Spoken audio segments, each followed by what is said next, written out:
¿Qué tal? Buenos días. Vamos a continuar las diferentes temas que nos tocan en anamnesis.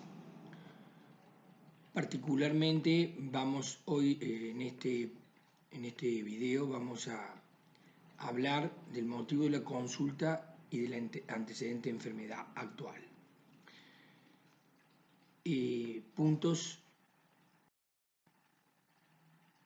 Puntos iniciales en lo que significa la relación con el paciente. Pero como paso fundamental tenemos lo que son los antecedentes de los datos de identificación. Antes de que yo pregunte al paciente por qué viene, qué lo trae a la consulta, típicas preguntas que uno hace al paciente, yo necesito saber siempre quién es el paciente.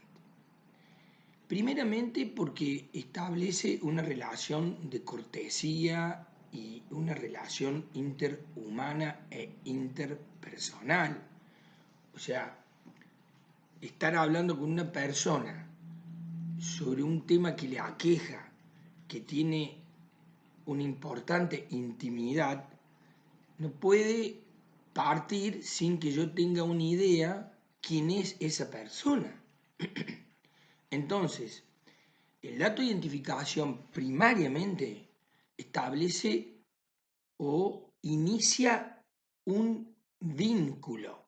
El vínculo es necesario. Yo necesito que una persona a la que voy a asistir para que trate un tema que me toca a mí, necesito que me identifiquen, que me miren, necesito que demuestren hacia mí un grado de atención. Esto es vital.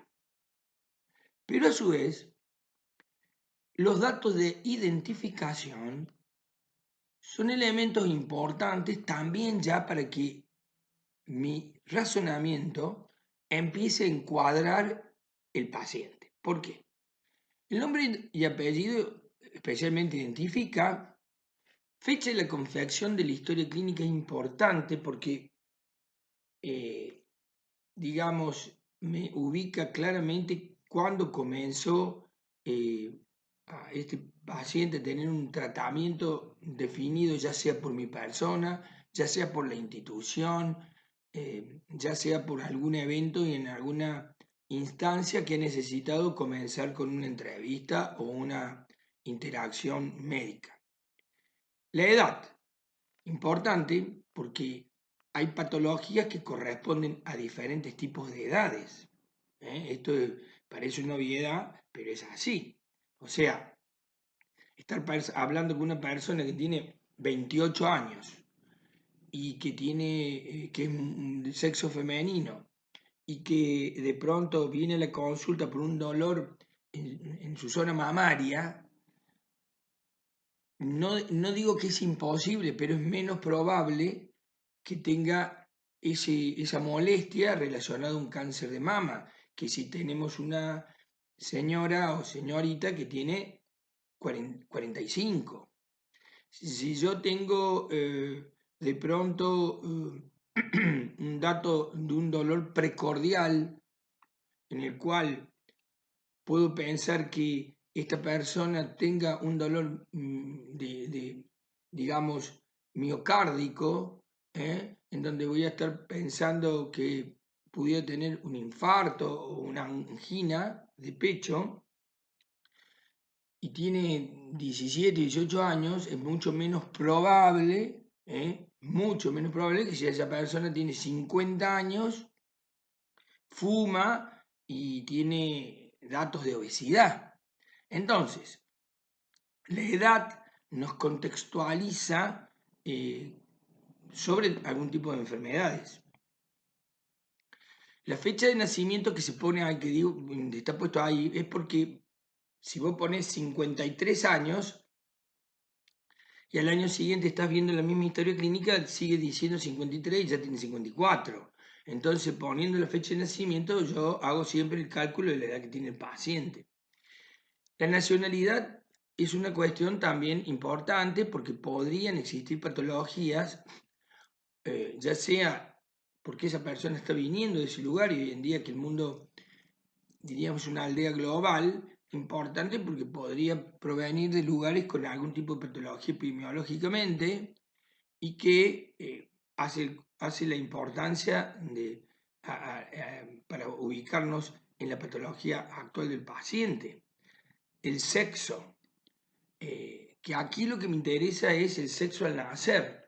Después puede estar la identificación que tiene la persona, pero a mí me interesa porque hay patologías propias del varón y patologías propias de la mujer. Será una obviedad lo que voy a decir, pero si tiene un dolor,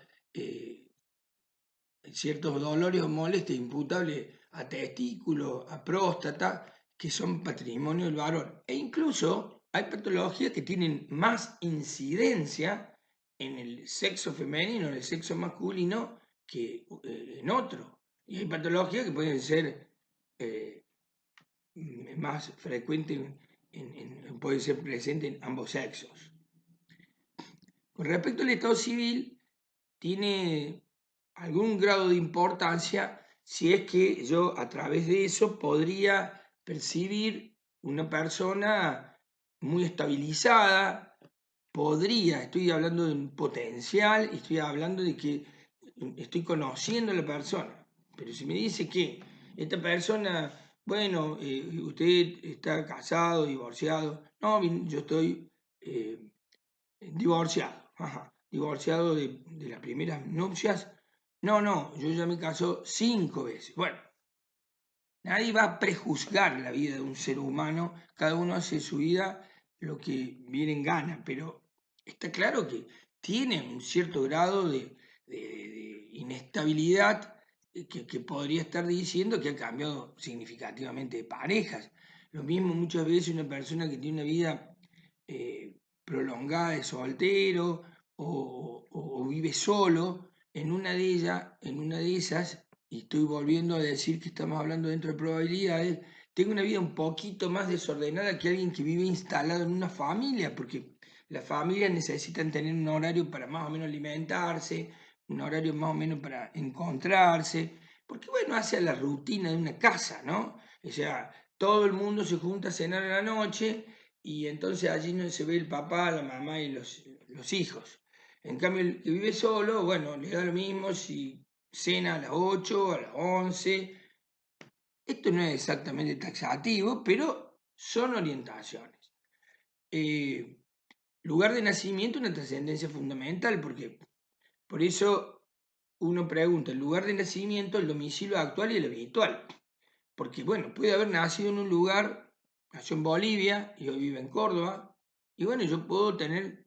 ¿Cuánto tiempo vivió en Bolivia? Bueno, vivía hasta los 10 años y quizás en el lugar donde vivía, en La Paz, pongámosle, bueno, un lugar muy alto y él podría haber tenido datos de enfermedades de vivir en lugares de gran altura. O bien, el paciente dice que tiene su domicilio y vos le preguntas y vive en, no sé, en La Valleja, al 3000 de Córdoba, pero resulta que hace una semana. ¿Y antes dónde vive? Ha vivido en 10 lados, porque él es viajante y vivió en Santa Cruz, vivió en Neuquén, vivió en Corrientes y ahora está en Córdoba. También es importante. Primero porque tiene una vida un tanto seminómade, lo cual establece también condiciones propias de ese tipo de vida y a su vez podría tener también epidemiológicamente importancia.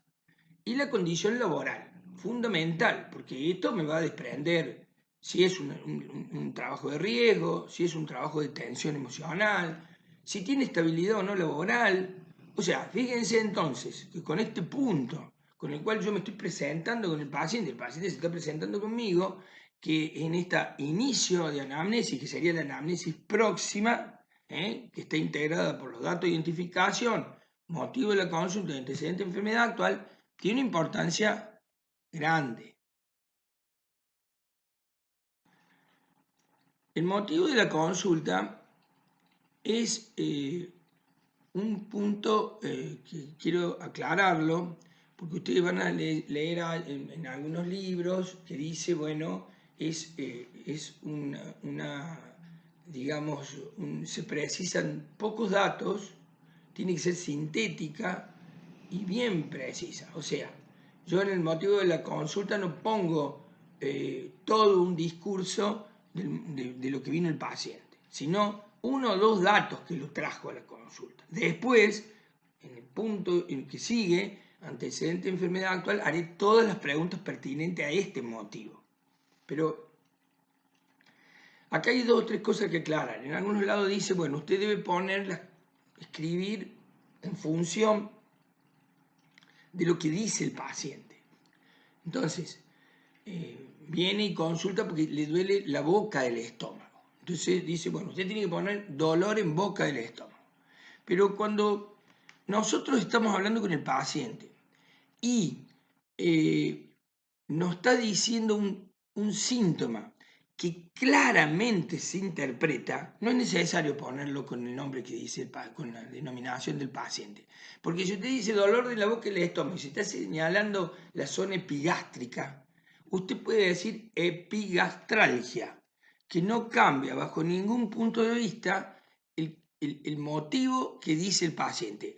La idea de poner con las palabras que dice el paciente es para que el médico no vaya a sobreentender lo que diga el paciente.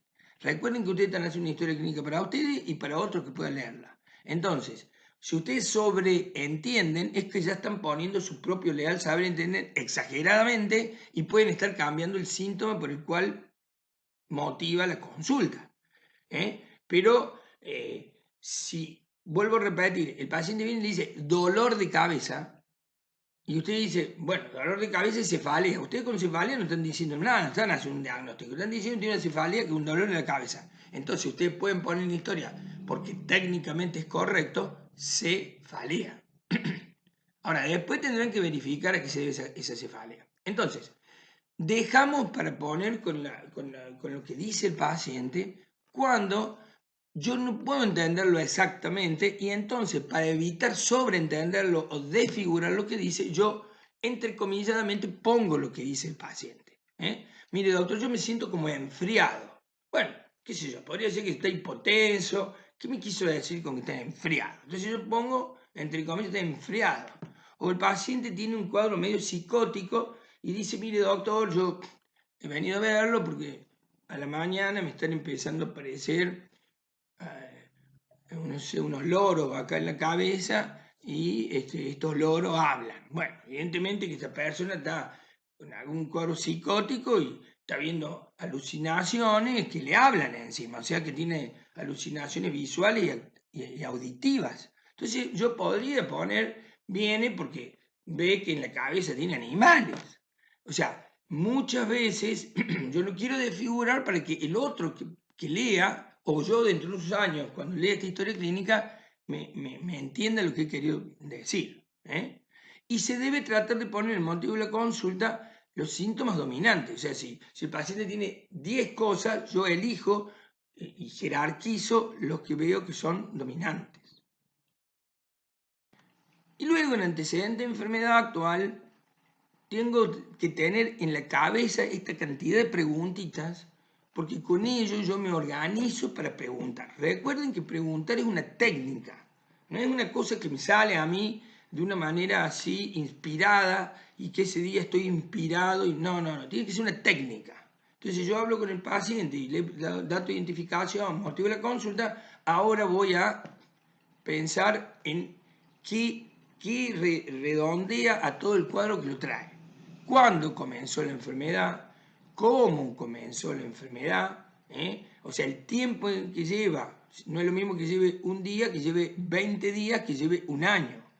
¿Cómo? Podría ser que fue después de que empujó algo, que hizo un esfuerzo muy grande y entonces se desencadenó un dolor. La descripción del síntoma o los síntomas. Si tenía 5, hay que escribir 5. Si tenía 1 o 2, qué localización, qué topografía, tipo, intensidad, momento de la aparición, causas que lo agravaron, si se aliviaba, si se propagaba, asociación con otros, forma en que terminó. Sí, doctor, yo después de empujar apareció con un fuerte dolor en mi hombro que después se me desparramó a todo el brazo y además me duró 5 días. Ah, ¿y usted tomó algo? Sí, a mí me dieron una pastilla antiinflamatoria que tiene mi esposa y con eso yo logré que se me mejorara. O tomé paracetamol que me dio mi esposa, pero no me mejoró en nada. Ese dato me es importante. Entonces, ¿cómo es semiografiado el síntoma? Y qué comportamiento, por ejemplo, tuvo algún fármaco. No porque yo le vaya a seguir con eso o esté de acuerdo con lo que he hecho, pero me puede dar una pista de qué significa. Y se puede preguntar aquí si tenía algún otro molestia, porque por ahí el paciente está tan preocupado por su cefalea que está dedicado a pensar en eso. Entonces decir, bueno, tenía alguna otra sintomatología, le molestaba alguna otra cosa, si yo veo que podría preguntarle si tenía algún problema en respiración, algún problema en el abdomen, puedo preguntar. Y por último, algunos consejos para terminar este primer bloque. Entonces, esta clase, este bloque. Siempre dar la bienvenida al paciente, identificarlo, usar su nombre. Si no lo conoce bien, presentarse, asegurar que el paciente va a estar en un lugar privado. Y tener cuidado con las barreras de comunicación. Si yo no lo miro al paciente, yo no me voy a poder comunicar. Si yo no tengo un grado de amabilidad, no me voy a poder comunicar. Si estoy en un lugar totalmente ruidoso o muy frío, es una barrera comunicacional. Que también asegurar su cierta comodidad y relajamiento para que pueda tener ganas de conversar conmigo y desinhibiciones. Y tratar de reunir toda esa información posible, ¿no? Y el lenguaje corporal cuenta, ¿no es cierto, gente? Porque si yo estoy escuchando a una persona echado y mirando para otro lado y jugando con la computadora, con el celular, estoy informando que no le estoy atendiendo. Es muy importante saber escuchar. Más que hablar, saber escuchar. Y que las preguntas mías tengan comprensión. No tiene ningún significado que yo hable en difícil y el paciente no me entendió, me tengo que hacer entender. Entonces, cierto grado de alegría o simpatía. Esto no significa que tengo que ser un mono cuando estoy haciendo la consulta. Soy una persona que tengo siempre respeto, pero tratando de ser medianamente esperanzado, no una persona agria que da miedo a hablar porque dice no le digo más nada porque está todo enojado. Y mostrando interés. No se puede tampoco atosigar con preguntas, no se puede, sino dejar que el paciente vaya hablando y yo ir estableciendo una rutina de preguntas. Y cuidado cuando se trata de temas dolorosos, ¿no? Cuidado con la insistencia, dar un pequeño tiempo para que el paciente acomode su mente a la explicación. Y tener duda de cuando yo por ahí hago hace el paciente hace afirmaciones rápidas o categóricas. Pero usted me dijo que tenía algún problemita en su trabajo. No, yo no trabajo, yo trabajo todo perfecto. Pero usted me dijo que andaba con su familia. No, yo tengo un matrimonio perfecto. Bueno, yo no digo que no lo tenga, pero ¿para qué tan rápido? ¿Por qué quiere obviar que yo trate ese tema? Y el respeto a las diversidades.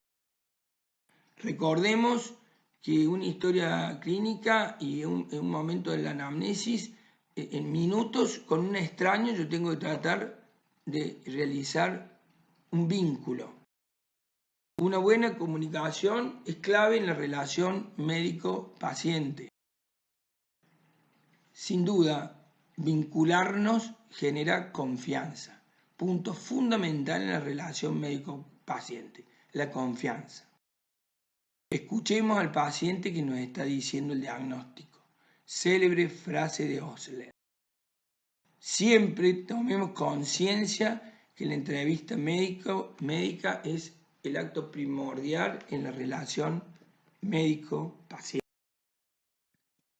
Y en esta bella imagen quiero volver a insistir con el tema de la confianza.